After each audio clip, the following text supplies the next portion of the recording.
നമ്മുടെ കൂടെയുള്ളവരെ ചേർത്ത് പിടിക്കാൻ തയ്യാറാകുന്നില്ലാത്തടത്ത് നമ്മൾ അനുഭവിക്കുന്ന ദൈവം എത്ര എൻ്റെ ഏറ്റവും പ്രിയപ്പെട്ട ദൈവമാണെന്ന് പറഞ്ഞാൽ പോലും ആ അനുഭവം നമുക്ക് നഷ്ടപ്പെട്ടു പോകും.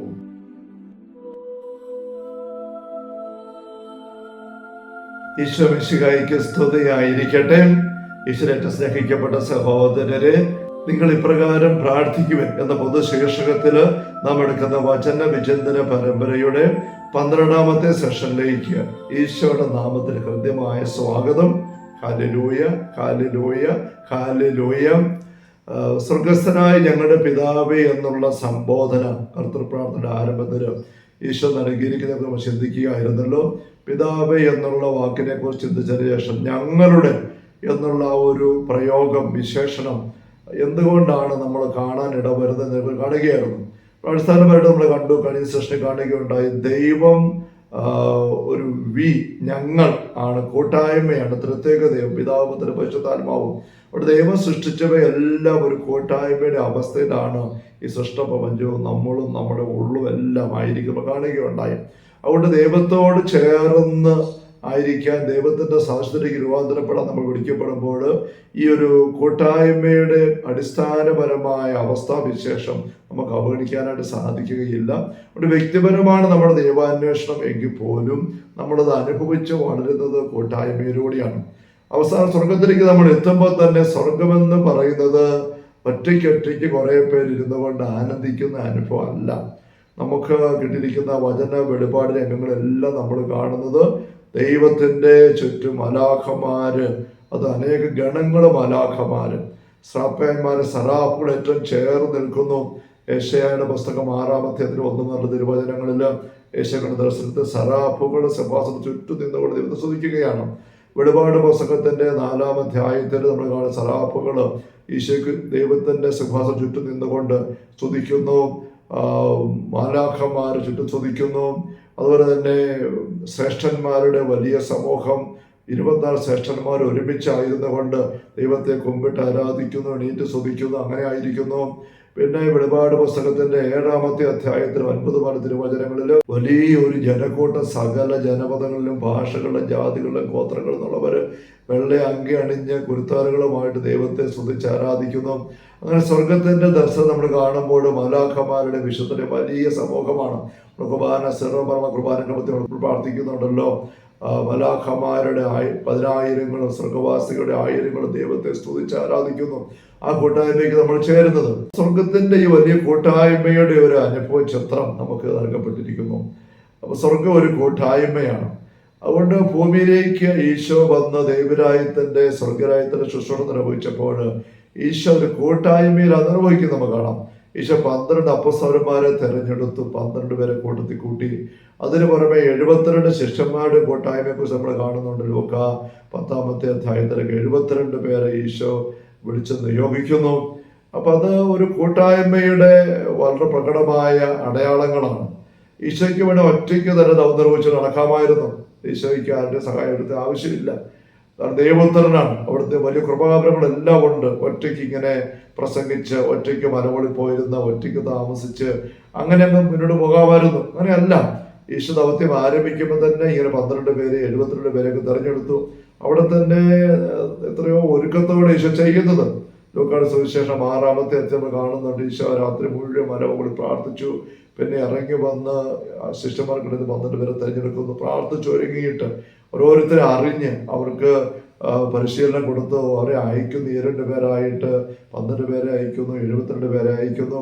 അങ്ങനെ ഈശോ ഒരു വലിയ കൂട്ടായ്മയുടെ ശുശ്രൂഷ തൻ്റെ 3 വർഷത്തെ ആ ദൗത്യ നിർവഹണത്തിൽ ബോധപൂർവം നിർവഹിച്ചു. അത് നിസ്സാരമായ കാര്യമൊന്നുമല്ല. നമുക്കിന്ന് 12 പേരെ ഒന്ന് കൂട്ടത്തിൽ കൂട്ടി കൊണ്ടിറക്കുന്നുണ്ടെങ്കിൽ അത്ര എളുപ്പമുള്ള കാര്യമല്ല. 72 പേരെ കൂട്ടണമെങ്കിലോ 72 പേരുടെ ടീം ഉണ്ടാക്കി അവർക്ക് നിർദ്ദേശങ്ങൾ കൊടുത്ത് അവരെ 2 പേരായിട്ട് അയച്ച് അവർ തിരിച്ചു വരുമ്പോൾ വിശേഷങ്ങൾ കേട്ട് അങ്ങനെ ഒരു കൂട്ടത്തെ നയിക്കുക എന്ന് പറയുന്നത് ഇന്ന് നമ്മൾ ചിന്തിച്ചാൽ പോലും അത്ര എളുപ്പമുള്ള കാര്യമല്ല. നമ്മുടെ വീട്ടിലൊക്കെ നമ്മൾ 4-5 പേര് ഉള്ളതുപോലെ ഒരുമിച്ച് പോകാൻ എന്ത് ബുദ്ധിമുട്ടാണ് അല്ലേ? അപ്പോൾ ഈശോ അത് ചെയ്തു, കൂട്ടായ്മ ശുശ്രൂഷ. ഇനി വീണ്ടും സഭ ആരംഭിക്കുമ്പോൾ അപ്പോസ്തലന്മാർ ഒരുമിച്ച് കൂടി പ്രാർത്ഥിച്ചു. പരിശുദ്ധ അമ്മയ്ക്കൊപ്പം അപ്പോസ്തലന്മാരുടെ 500ഓളം പേർ ഒരുമിച്ചുണ്ടായിരുന്നുവെന്ന് നമ്മൾ അതിന് വായിക്കുന്നുണ്ട്. ഒരുമിച്ച് ഏകമനസ്സോടെ ഇരുന്ന് പ്രാർത്ഥിക്കുന്ന ആ ഒരു കൂട്ടായ്മയിലേക്കാണ് പെന്തക്കോസ്താർ പരിശുദ്ധാത്മാവിന്റെ അഭിഷേകം നിറയുന്നത്.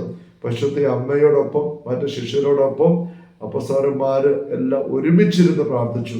ഒറ്റയ്ക്കല്ല, ഒറ്റയ്ക്കാണ് അനുഭവം, പക്ഷെ ഒരുമിച്ചാണ് അവർ നീങ്ങുന്നത്. അതിലാഴപ്പെടുന്നതും വളർന്നു നിലനിൽക്കുന്നതുമല്ല.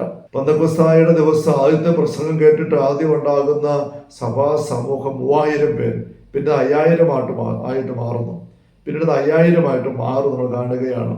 അപ്പോസ്തല പ്രവർത്തനങ്ങൾ 4-ാമത്തെ 32-ാമത്തെ വാക്യത്തില് വിശ്വാസികളുടെ സമൂഹം ഒരു ഹൃദയവും ഒരാത്മാവുമായിരുന്നു. അവര് നിരന്തരം ഒരുമിച്ച് കൂടിയിരുന്നു. അപ്പോസ്തലന്മാരുടെ പ്രബോധനം, അപ്പം മുറിക്കലും, കൂട്ടായ്മ, പ്രാർത്ഥന, ഒരുമിച്ച് കൂടിയിരുന്നു. ഭവനങ്ങൾ തോറും ഒരുമിച്ച് കൂടി, ദേവാലയത്തിൽ ഒരുമിച്ച് കൂടി. അങ്ങനെ കൂട്ടായ്മയിലൂടെയാണ് കാര്യങ്ങൾ നീങ്ങുന്നത് നമുക്ക് കാണാൻ സാധിക്കുക. അപ്പൊ നമ്മുടെ ലൈഫിലും ആത്മീയതയിൽ നമ്മൾ വരുമ്പോൾ, ദൈവത്തെ അന്വേഷിച്ച് അനുഭവിച്ച് മുന്നേറുമ്പോൾ നമ്മൾ ഒരു കൂട്ടായ്മയിൽ നിലനിൽക്കണമെന്ന് ഈശോ അടിസ്ഥാനപരമായിട്ട് തന്നെ ഉദ്ദേശിക്കുന്നുണ്ട്, വെളിപ്പെടുത്തിയിട്ടുണ്ട്. അതുകൊണ്ടാണ് ഞങ്ങളുടെ പിതാവേ എന്ന് വിളിക്കാൻ.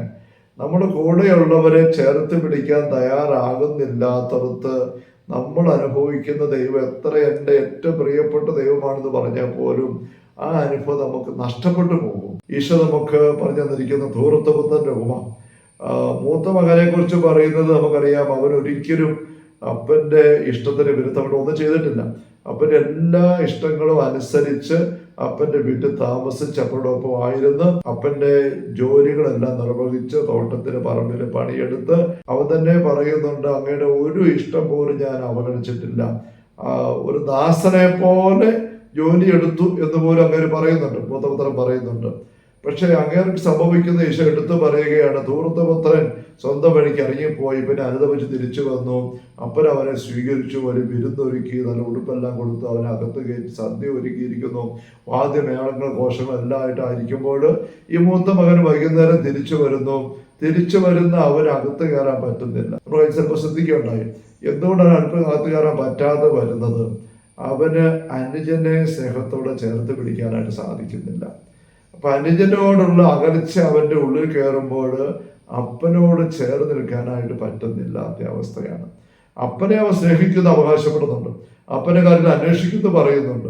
പക്ഷെ അനുജനെ സ്നേഹിക്കുന്നില്ലാത്തോടത്ത് അവന് സ്വന്തമായിട്ട് എൻ്റെ അപ്പാ എന്ന് പറഞ്ഞ് അപ്പനെ കെട്ടിപ്പിടിച്ചിരിക്കാൻ പറ്റുന്നില്ല.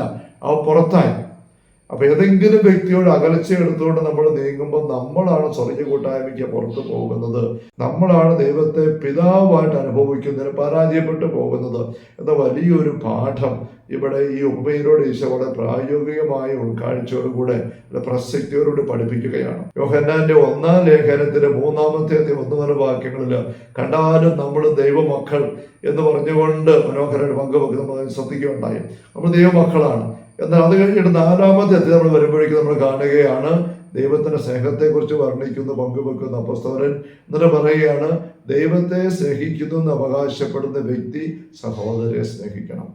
സഹോദരനെ സ്നേഹിക്കുന്നില്ലാത്ത വ്യക്തി ദൈവത്തെ സ്നേഹിക്കുന്നു എന്ന് അവകാശപ്പെട്ടാൽ അത് നുണ പറയുകയാണ്, കള്ളം പറയുന്നത് തുല്യമാണ്. കാരണം ദൈവത്തെ സ്നേഹിക്കുന്ന വ്യക്തിക്ക് സഹോദരനെ സ്നേഹിക്കാതിരിക്കാണ്ട് പറ്റുന്നില്ല എന്ന് പറയുകയാണ്. നമുക്കറിയാം, പരസ്നേഹവും ദൈവസ്നേഹവും ഒരുമിച്ച് പോവുകയുള്ളൂ. അവിടെ ഈ ഒരു വലിയ ആത്മീയ പാഠമാണ് സ്വർഗസ്ഥനായ ഞങ്ങളുടെ പിതാവേ എന്ന് ദൈവത്തെ വിളിച്ച് പ്രാർത്ഥിക്കാൻ ആവശ്യപ്പെടുമ്പോൾ ഈശോ അടിവരയിട്ട് നമുക്ക് കാണിച്ചു തരുന്നത്. വിശുദ്ധ പൗലോസ് അപ്പോസ്തലനെ ശ്രദ്ധിക്കുമ്പോൾ ഇപ്പൊ നമ്മൾ പറഞ്ഞതുപോലെ സാവൂൾ സാവൂൾ എന്ന് പറഞ്ഞ് വ്യക്തിപരമായിട്ട് അദ്ദേഹത്തെ ഡമാസ്കസിലുള്ള വഴിയിൽ ഈശോ വിളിച്ചു. അതിന് പൗലോസ് അപ്പോസ്തലൻ സാവൂൾ വ്യക്തിപരമായിട്ട് ഉത്തരവ് കൊടുത്ത ജീവിതം മുഴുവൻ സമർപ്പിച്ചു. അങ്ങനെ ഈശോയുടെ അപ്പോസ്തലനായിട്ട് മാറി തീക്ഷ്ണതയോടുകൂടെ ശുശ്രൂഷ ചെയ്ത് മുന്നോട്ട് നീങ്ങുന്നു.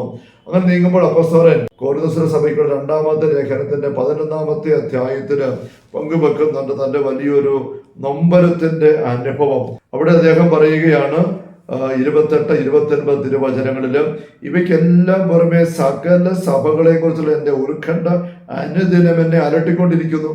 ആര് ബലഹീനനാകുമ്പോഴാണ് ഞാൻ ബലഹീനനാകാതിരിക്കുന്നത്? ആര് തെറ്റ് ചെയ്യുമ്പോഴാണ് എൻ്റെ ഹൃദയം കത്തി എരിയാത്തത്?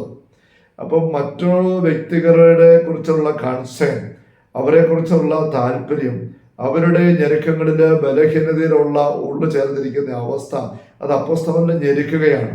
അപ്പോസ്തലന്റെ ദൈവാനുഭവത്തിന്റെ അടർത്തി മാറ്റാൻ പറ്റാത്ത, അവഗണിക്കാൻ സാധിക്കാത്ത ഒരു വശമാണ് ആരോടെല്ലാം ഇടപെട്ട് ജീവിക്കാൻ ദൈവ അപ്പോസ്തലനെ അനുവദിച്ചു അവരെല്ലാവരും ചേർത്ത് പിടിച്ചുകൊണ്ട് നീങ്ങുക എന്നുള്ളത്.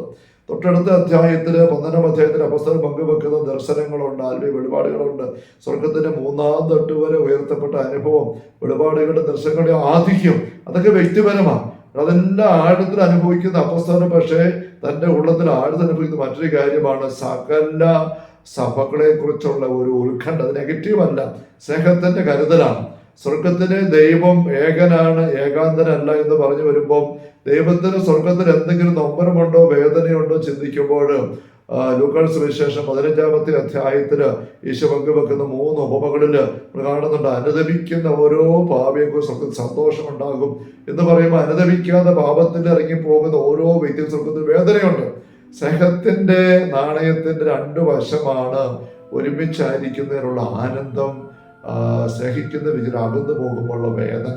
സ്വർഗത്തിലെ നമ്മുടെ ദൈവം തന്റെ സ്നേഹത്തിന്റെ നിറവിൽ അനുഭവിക്കുന്ന സ്വർഗീയ ആനന്ദത്തോടൊപ്പം അനുഭവിക്കുന്ന ഈ വേദന കൂട്ടായ്മയുടെ അനുഭവമാണ്. ദൈവത്തെ പിതാവായിട്ട് അനുഭവിച്ചുകൊണ്ട് വളർന്നു കയറി വരുന്ന ഏതൊരു വ്യക്തിയും ഈ കൂട്ടായ്മയുടെ അനുഭവത്തിൽ ആഴപ്പെട്ടേ പറ്റൂ.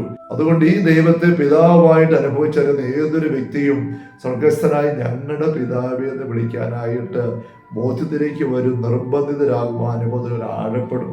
Hallelujah, hallelujah. കർത്താവേ യേശുവേ മിശിഹായുടെ സമൃദ്ധമായ കൃപയും അനുഗ്രഹങ്ങളും പിതാവായ ദൈവത്തിന്റെ അവർണ്ണനീയമായ സ്നേഹവും പരിശുദ്ധാത്മാവായ ദൈവത്തിന്റെ നിരന്തരമായ സഹവാസവും നാം ഓരോരുത്തരുടെ കൂടെ ഉണ്ടായിരിക്കട്ടെ, ഇപ്പോഴും എപ്പോഴും എന്നേക്കും. ആമേൻ. ഈശോ മിശിഹായ്ക്ക് സ്തുതിയായിരിക്കട്ടെ.